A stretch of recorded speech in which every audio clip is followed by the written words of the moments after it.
The Mo relay is typical of the improved type of distance relay. Instead of the beam, this uses a cylinder moving within a magnetic field, similar to the directional overcurrent element. Coils are wound around the electromagnet, and these are fed from the CTs and VTs of the primary circuit. The circuitry is designed to give the relay specific characteristics, as shown by this circle diagram. The relay will operate if the measured impedance from the point of origin falls within this circle.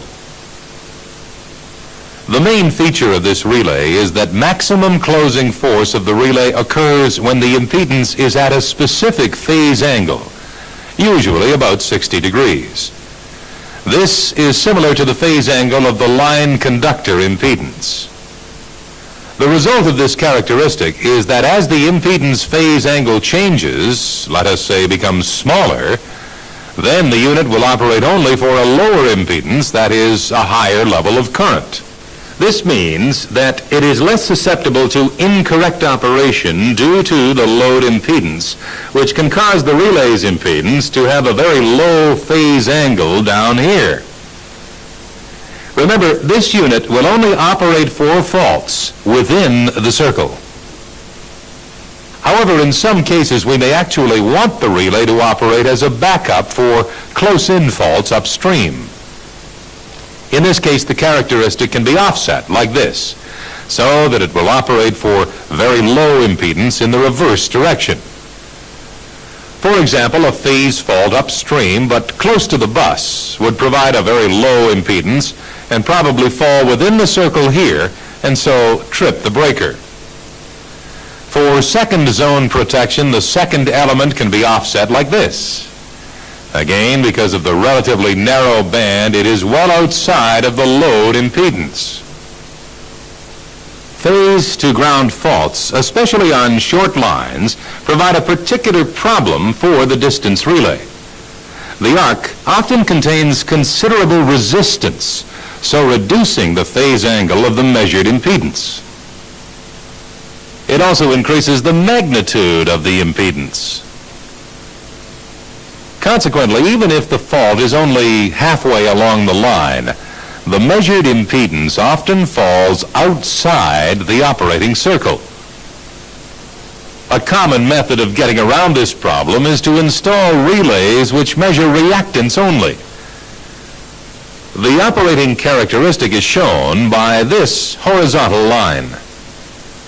Reactance is measured on the vertical. During normal operation, the total reactance of the load and the transmission line will be above the operating set point. This will be 90% of 86.6 ohms or 78 ohms in our example. If a ground fault occurs halfway along the transmission line, the relay will detect the decrease in value of reactance to 43 ohms and operate the tripping contacts. It will not be affected by resistance in the arc. One problem is that the reactance relay is not directional, and so will operate for faults upstream of the protected zone. This problem is resolved by using the reactance relay in conjunction with a Mo element. The characteristic is shown on this diagram. There are two reactance elements, each protecting first and second zones. The circle diagram for the Mo element shows that it is set to protect the third zone. It includes an external timer to prevent early tripping. But additionally, the Mo element also contains a permissive contact in the operating circuit of the reactance relays. This restricts operation of the reactance relays to this area. The permissive contact will only close when the impedance falls within the circle. If the fault is upstream, the reactance relay will operate. But its tripping circuit will be incomplete because the Mo relay will not have operated and the permissive contacts remain open. Because of this, the MO unit is often referred to as the starting unit, since it must operate before other units in the relay can trip out the circuit. Distance relays of the solid state type are designed with yet other variations in operating characteristics. Clearly, the impedance type of relay is quite complex and is well developed. It has many desirable characteristics for application on the transmission system, as we shall see in future videotapes. Now, the types that we have been discussing are the most common. If you want further details, you can always refer to our video program on test and calibration of specific relays. An important feature of the distance relay is the provision of zone protection, generally 3 zones. This allows us to provide backup. Generally speaking, the first element protects the primary zone, as shown here, by opening the first breaker, breaker A. The second element provides local backup in case the first element fails to operate. That is, it would trip breaker A after a short time delay. The second element also provides remote backup in the case of a fault on bus B or out on line 2. This would only operate and trip out breaker A in case the primary protection at bus B failed to operate.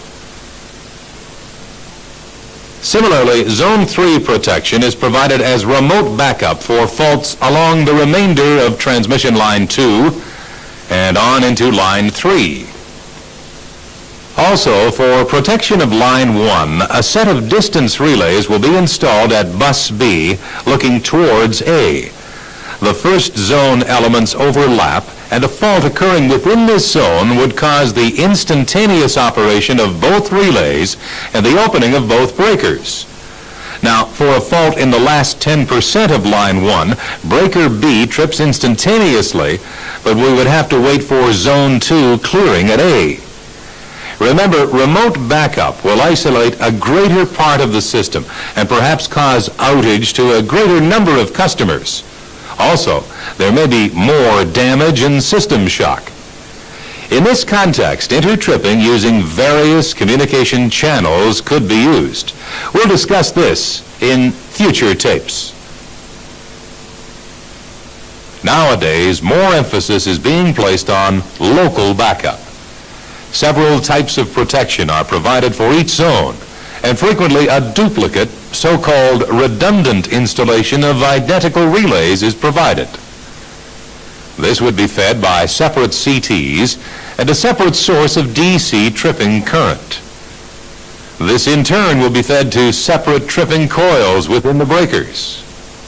Usually in a fault condition, both of these protection circuits will operate in parallel at the same time. We will be looking in more detail at backup and the application and operation of distance relays in future tapes. In this videotape, we've tried to survey the main features of the most common types of protection relay.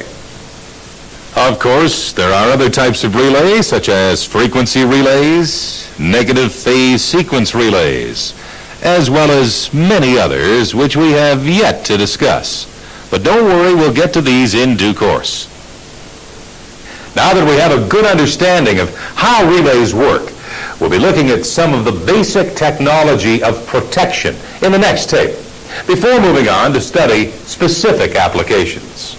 For now, please switch off the videotape and very thoroughly go through this material in your workbook.